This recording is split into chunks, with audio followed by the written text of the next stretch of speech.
Hi guys, I wanted to come really quick and just share this little quick thought I had.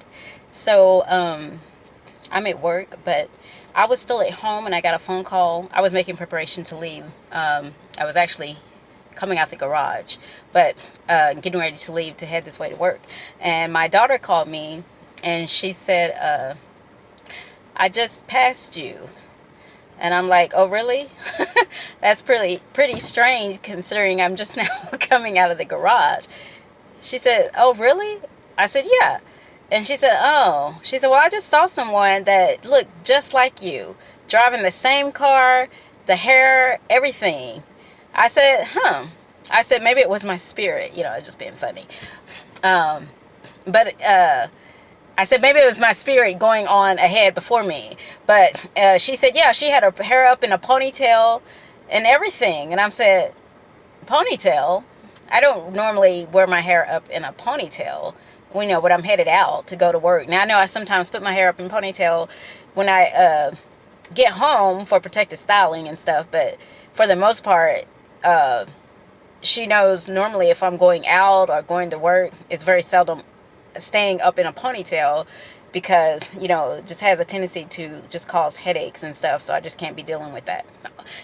So yeah, no, she said, yeah, you had your hair up in a ponytail, and everything like you would do it. And so I got to thinking about that, and then she said, yeah, I started to. She said, well, I guess that's good I didn't speak to her or something. And I said, oh, okay. And then I got to thinking about it, and the wheels started to turning in my head, and I was like, thinking, that's a word right there. So I had to call her back because I wanted to know what caused her not to go ahead and speak if she thought that it was indeed me. And she said, well, first of all, you have to understand, my daughter is really silly. She's she's a nutcase. No, what I mean by that is she's very sassy and can be very sarcastic and stuff, witty, you know. So she basically, when I asked her that, she said, well, I guess it was divine intervention stopping me. And I'm like, okay, Kirsty, no, seriously, what was it? She said, well, that's why I called you, because I wanted to make sure it was you. So light bulbs just like going off like, oh, that's a word. And I started telling her, I said, girl, you just gave me a word to speak.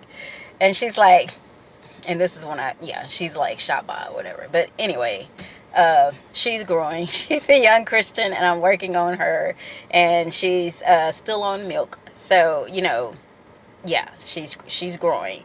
She's growing. We'll just leave it at that. But anyway, um, no offense, my dear daughter, I love you, but yeah, you're just growing.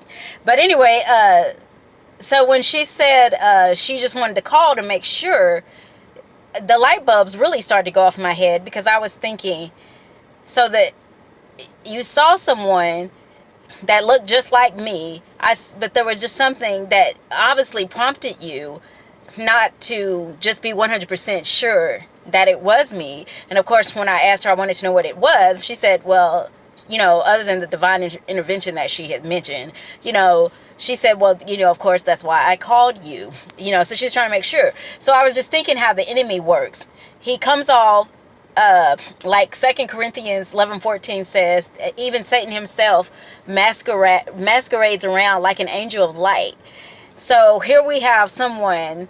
So I use this to present a message, just to show how there was someone out there that looked like me, but yet there was just something not quite right that caused my daughter to be a little hesitant, as if to say, well, it looks like my mom. She's in the same car as my mom. She's got a hair pretty much like my mom. She may have been pondering. I know she doesn't always have her hair up in a ponytail, but sometimes she does have it that way, because when she goes home and goes to sleep, she does put it up in a ponytail. But yet and still, there was still something causing her hesitancy, which is why she called. That's just exactly when we see things come up to us that may look like it's good, it may look like it's right. You always want to test that.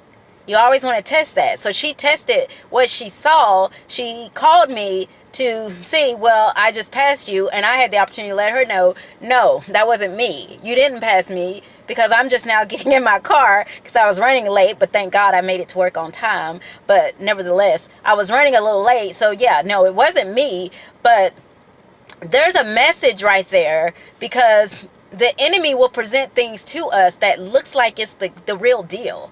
I mean, as the scriptures say, he disguises himself as an angel of light. So it's so easy to think, if you're not just really grounded in what you know about the word of God. If Kirsty, my daughter, wasn't really grounded in what she knew about her mother, she could have mistook that person to be me when it wasn't, just as you could mistake whatever the enemy is presenting to you to be real when it's not. So that's why it behooves us to get in the word of God, because if you don't know the word of God, you have nothing to stand up against to say, no, that's not right. No, that's not right, because that's not what I read. That's not what the word of God says. But if you don't have nothing up, if you don't have a standard, you don't have a foundation, then you can fall for whatever. So yeah, I just had to come and share that. I was blessed by that. I was just like, God always has ways of presenting words to us. We always be, wondering or asking God to speak to us. And then you'd be like, well, God never speaks to me. How does God speak to me? It's in the little things like that. Something as simple as, but then you've already got to be, having a mindset of thinking about, God speaking to you. You can't just be out willy-nilly, just having your own thoughts of what you want to do, but you already have imparted thoughts within you that you want God to speak to you. You are communing with God. You are in the word of God. Therefore, in those things, then yeah, you're opening up an opportunity for God to show himself to you, for God to speak to you. So I don't want to make this too wordy, because I don't want to get away from the point that I was trying to bring. But basically, 2 Corinthians 11:14 pretty much sums it up by saying how the enemy does masquerade around, parade around, looking like an angel of light when indeed he is not. And if you are not aware of what the true light looks like, then you will fall for a false light. So yeah, guys, I hope you all are having a blessed evening, and I will see you all in my next video. Peace.